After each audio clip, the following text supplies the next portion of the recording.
Today, let's talk about burnout.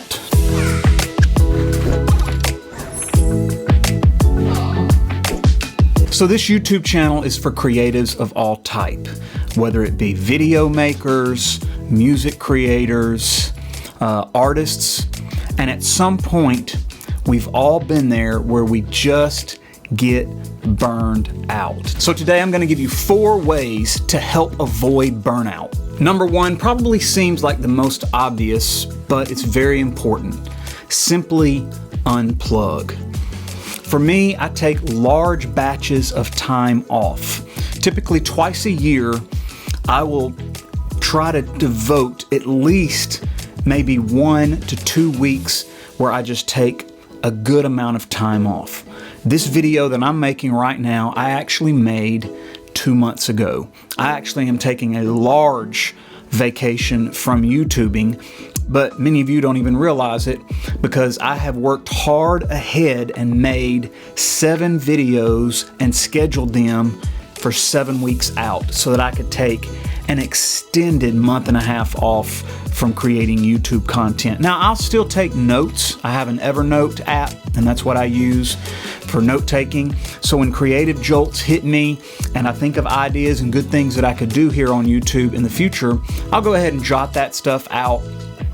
But I'm going to be very intentional about not actually rolling the camera and filming and production for about 6 weeks.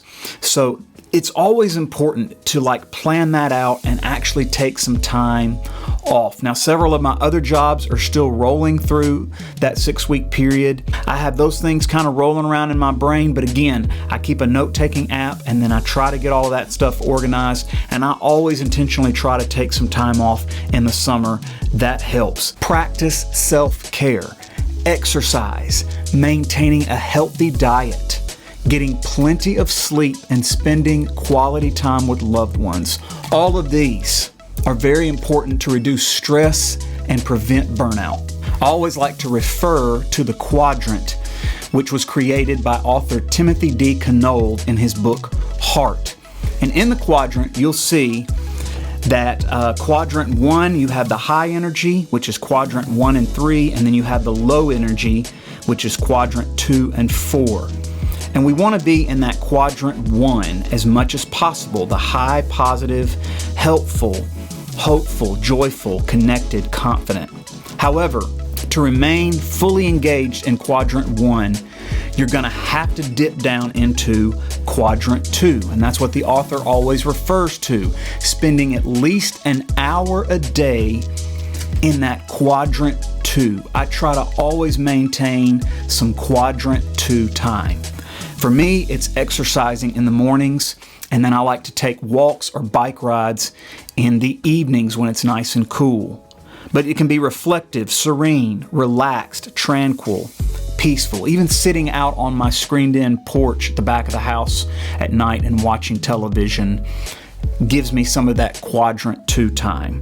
For a lot of people, you might find yourself over in Quadrant 3, which is the highly negative area. Angry, fearful, anxious, defensive, resentful. The author specifically mentions in the book that too much time in Quadrant 1 or 3 will end up sending you into Quadrant 4, where you certainly don't want to be. That's going to be depression, exhaustion, being burned out, hopeless, defeated. So always remember, we want to try to be in that Quadrant 1. We want to be friendly. We want to be kind. We want to have high energy. That makes our personalities shine. It's really contagious when you're one of those Quadrant 1 people. But you've always got to be mindful that you need to spend some time in that Quadrant 2, because that Quadrant 2 is going to give you that low positive rejuvenation time that you need and that your body needs. Number 2, prioritize your energy. I've been doing this a long time, and through the years, there's many different ways that I've learned to avoid the burnout, but one of the most effective ways for me has been to utilize my time wisely. Let's face it, your time is your most valuable asset when it comes to the creative arts. So through the years, I have found ways to use tools and technology, and I spend money on those tools and technology in order to save time. time. My goal is to always make an amazing looking product for as little time and energy as possible. I do not agonize over the details, and when I was younger, I did. But you got to take these projects for what they are and do the best job you can possibly do within a reasonable amount of time. And those last few details, let's just say that last 5% that no one else is gonna notice but you, leave it alone. And many of you are judging me right now saying, oh, you haven't bought into this idea of excellence or perfection. It's art. And there's been many times when I've noticed a buddy of mine or even myself doing this, taking hours and hours to do this one little small detail that no one else notices. I've done projects before. I've uploaded videos and even songs recently on this exact channel. And when I listen to them, I hear mistakes left and right. But you know what? I've had people tell me, that was amazing. And my ears hear the imperfections. I know that I could have sat down and done 2 or 3 more hours on it and made that one little spot perfect. But the average person doesn't hear it. So don't waste time on it. Wasting time on those types of details is gonna lead to burnout. Number 3, we've already touched on this a little bit, but this one's harder for me personally.